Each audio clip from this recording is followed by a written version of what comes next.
Hello friends, great welcome to my channel. आज हम cover करने वाले हैं एक इम्पॉर्टेंट ऐसे questions from poetics written by Aristotle.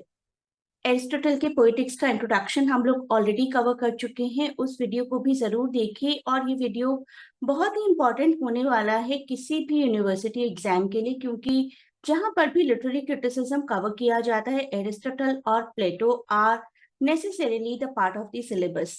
तो आप सभी के जिसका भी कभी भी टॉपिक रहा है लिटरेरी क्रिटिसिज्म, चाहे किसी सब्जेक्टिव एग्जाम में चाहे किसी ऑब्जेक्टिव एग्जाम में, this video is going to be fruitful. आप पोइटिक्स का इंट्रोडक्शन वीडियो जरूर देखिए। पोइटिक्स इंट्रोडक्शन और मेरा नाम पुट करेंगे यूट्यूब सर्च में तो you will get that video, और बहुत ही सिंपल फॉर्म में मैंने डिस्क्राइब किया है। जब भी कोई भी क्वेश्चन करें, you should write about Aristotle. Aristotle who was an ancient philosopher, Greek philosopher, polymath and very talented person. His writings cover a broad range of subjects, और subjects देखिए क्या क्या है: natural sciences, philosophy, linguistics, economics, politics, psychology, arts। सभी subject, सभी possible subjects पर Aristotle ने हमें एनलाइटन किया है। और उनके बर्थ और डेथ के ईयर्स भी अच्छे से याद कर लीजिए। You will be creating a beautiful preface for your answer. और भी क्वेश्चंस हम लोग करते रहेंगे। पहला इंपॉर्टेंट पॉसिबल क्वेश्चन जो कि आपको पोइटिक्स से आ सकता है, that is this one: How does Aristotle define tragedy in poetics, और key components क्या हैं that he believes constitute a tragic work? तो पहले आपको इंट्रोडक्शन ही लिखना है एरिस्टोटल का और पोएटिक्स का थोड़ा सा।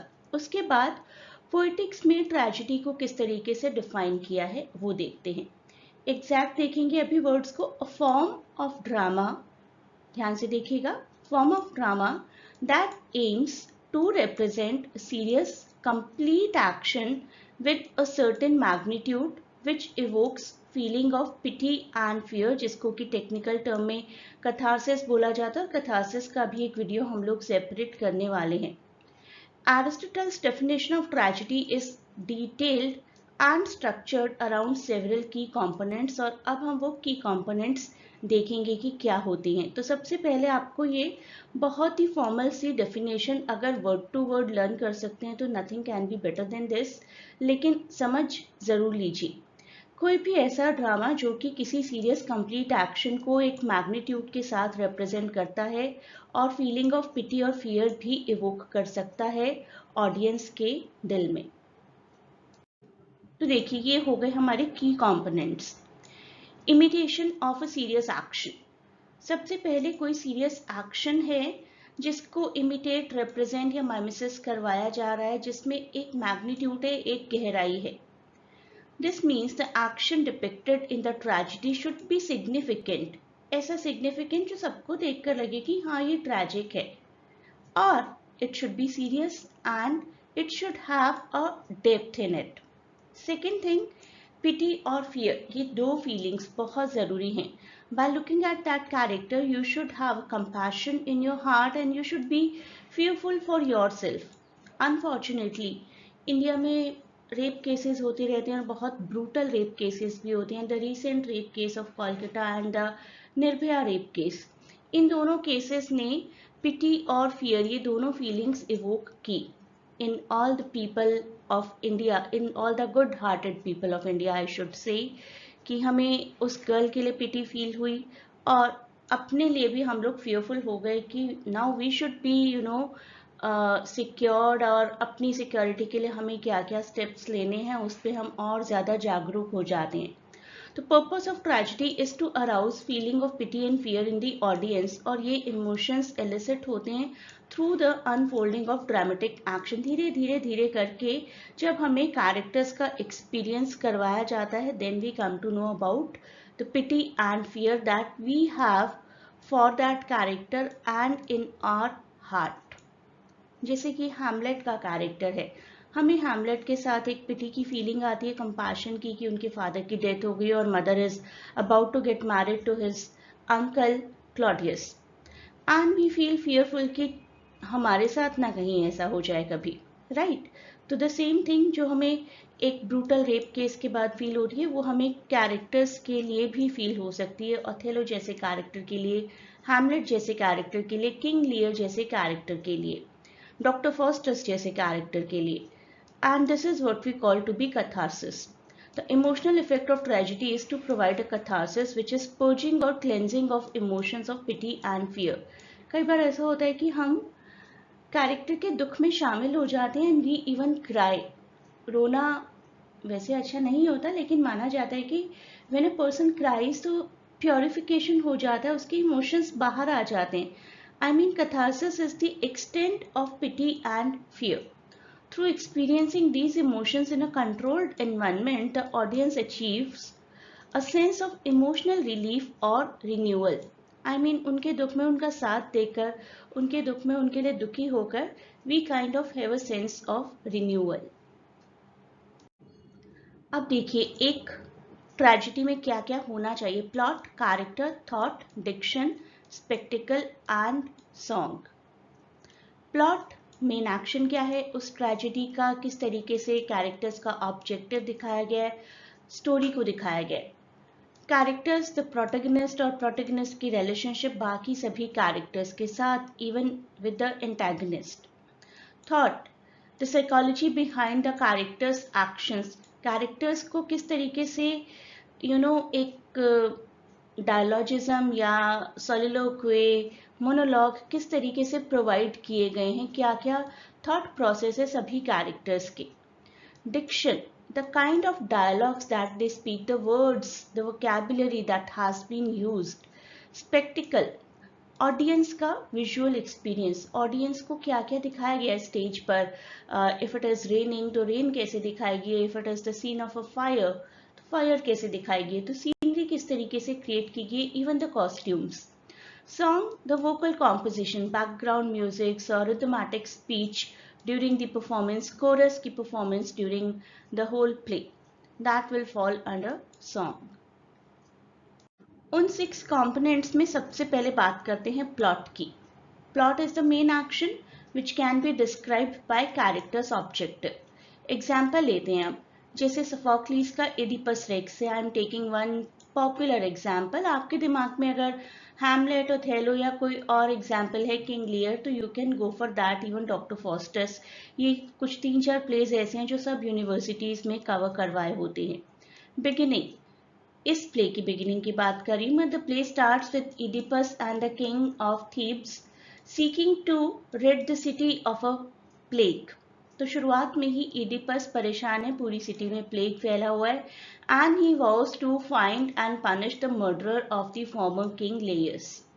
मिडल, इडिपस की इन्वेस्टिगेशन चलती है, उनको अनसेटलिंग ट्रूथ पता चलता है अपने खुद के ही बारे में. And he realises he himself is the murderer, जिसकी वो खोज कर रहे थे, और प्रोफेसी के बारे में कि प्रोफेसी फुलफिल हो गई है.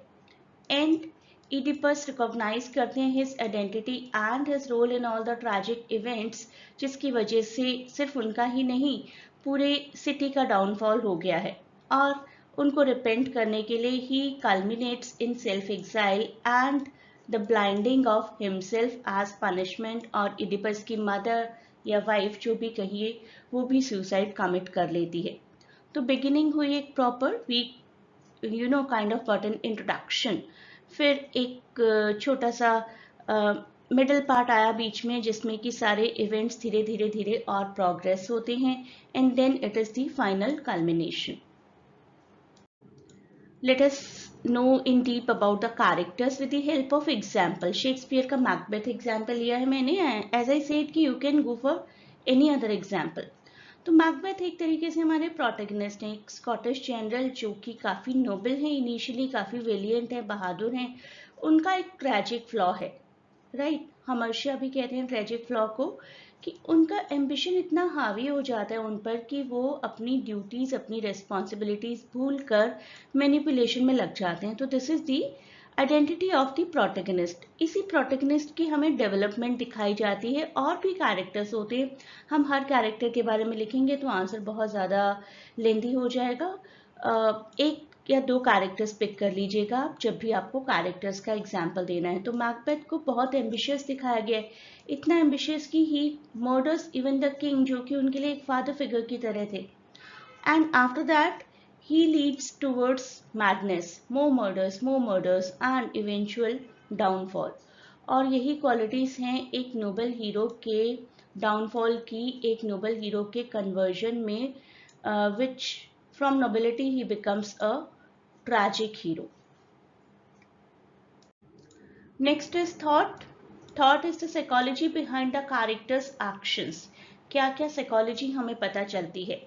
If you have been through media written by Euripides, तो आप जानते होंगे इसके बारे में कि मीडिया का कैरेक्टर किस तरीके से डेवलप होता है, मीडिया की क्या क्या थॉट्स रही हैं। She is too much into revenge, और वो रिवेंज कैसे उनके एक्शंस में रिफ्लेक्ट होता है। She wants to have revenge against her husband because husband had an extramarital affair and a marriage to, and she could not tolerate that betrayal, और किस तरीके से जस्टिस अपने हाथ में ले लेती हैं। तो मीडिया की क्या क्या थॉट्स रही हैं, मीडिया के philosophical reflection on the role of women, morality of her action कैसे जस्टिफाई करती हैं कि जो उन्होंने किया है ठीक किया है। Even she kills her kids, even she kills the mistress of the husband, और हस्बैंड को बिल्कुल अकेला करके चली जाती हैं, राइट। तो किस तरीके से ये कैरेक्टर है क्रिएट किया गया, और इस कैरेक्टर पर रिवेंज कितना हावी हो गया है, किस तरीके से साइकोलॉजिकली हमें वो सब कुछ दिखाया गया है। Next is diction. Diction is the actual dialogue और सोलिलोक्वी और monologue, any kind of exchange basically, जो कि हमें डायरेक्टली जानने को मिलता है कि कैरेक्टर क्या बोल रहे हैं। हैमलेट के सोलिलोक्वी सबसे अच्छा एग्जाम्पल माना जाता है डिक्शन का, और उनका फेमस सोलिलोक्वी हो तो आप सब जानते ही होंगे, टू बी और not to be. It reflects the philosophical and existential musings with rich and evocative language। आप इतना ही एग्जाम्पल्स दे देंगे, that will be more than enough, पूरा सोलिलोक्वी लिखने की तो ज़रूरत नहीं है। और इस सोलिलोक्वी का क्या क्या इम्पैक्ट आता है। The diction in Hamlet soliloquy and interaction, ये पूरी स्टोरी को, पूरे प्लॉट को एक डेप्थ ऐड करता है, कैरेक्टर के बारे में हमें और ज़्यादा बताता है। Character is going through what kind of inner turmoil we get to know because of the exact words, exact diction basically, कि कैरेक्टर किस तरीके की ट्रैजिक स्टेट में जी रहे हैं। नेक्स्ट इज स्पेक्टिकल, जो हमारी आंखों को नजर आता है, scenery, costuming. Spectacle in Oedipus Rex includes the depiction of Oedipus की सेल्फ ब्लाइंडिंग, किस तरीके से अपनी आंखें स्टब करते हैं वो। Dramatic use of mask, costume किस तरीके के दिखाए गए, एंशियंट ग्रीक थिएटर को किस तरीके से इस्तेमाल किया गया है, किस तरीके से विजुअल एलिमेंट्स हमें दिए गए हैं, what ever it is. While the visual aspects are important for creating a dramatic effect, they serve to enhance the emotional and thematic element of play rather than overshadowing them। लेकिन कई बार overshadow भी हो जाता है। If you have a look at all the Sanjay Leela Bhansali movies, तो I personally believe कि characters और acting से ज़्यादा काम सेट्स पर किया जाता है, और सेट्स इतने विशाल लगाए जाते हैं कि सेट्स हावी हो जाते हैं कैरेक्टर्स पर, तो उतना भी नहीं होना चाहिए एज पर मी एटलीस्ट। लेकिन विजुअल इम्पैक्ट का होना बहुत ज़रूरी है, क्योंकि ऑडियंस अपने घर से उठकर आए हैं टू सी समथिंग डिफरेंट, तो उनकी उनको एक आई टॉनिक देना भी ज़रूरी है, उनको वो मास्क दिखाना, कॉस्ट्यूम्स दिखाना, ग्रैंड सेट्स दिखाना, ओवर ग्रैंड नहीं करना चाहिए, ग्रैंड सेट्स दिखाना, और हर चीज़ को ऐसे डिपिक्ट करना कि they should have a feel कि yes it is happening in reality.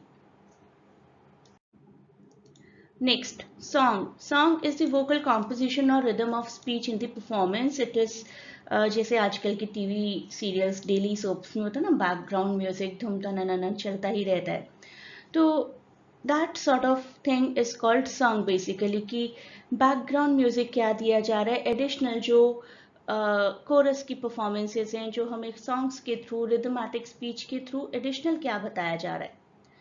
तो एस्किलस का Eumenides, the chorus of Furies, Furies आप सब जानते होंगे गिल्ट की डेटीज को कहते हैं. Furies play a significant role in adding musical and rhythmic elements to the play.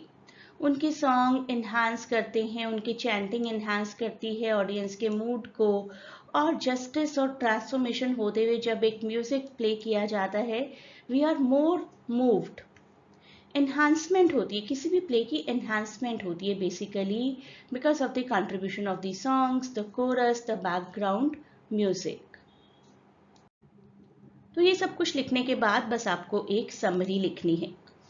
Aristotle's definition of tragedy in poetics centers on imitation of serious actions that elicit emotional response from the audience and lead to a cathartic pity and fear experience. Key components: plot, character, diction, thought, spectacle, melody और song you can say. सभी का एक specific role है और वो role हम लोग already discuss कर चुके हैं.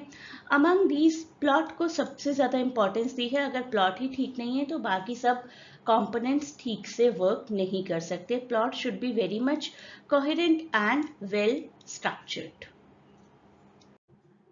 आप ये चैनल ज्वाइन कर सकते हैं. यहाँ पर आपको अपडेशंस मिलती रहेंगी regarding your IPU syllabus. Be the part of this Telegram channel to get updates about IPU syllabus of Masters English. Channel का लिंक मैं आपको डिस्क्रिप्शन में प्रोवाइड कर दूंगी. You may also join the live sessions where you will get live lectures plus PDF of each and every topic. तो आप live session कैसे join कर सकते हैं उसके लिए भी मैंने एक व्हाट्सएप लिंक दिया है डिस्क्रिप्शन में. Please get connected to me through that link and you can be added to our online live classes. Thanks for watching. Best of luck for exams and please do not forget to share and subscribe the channel.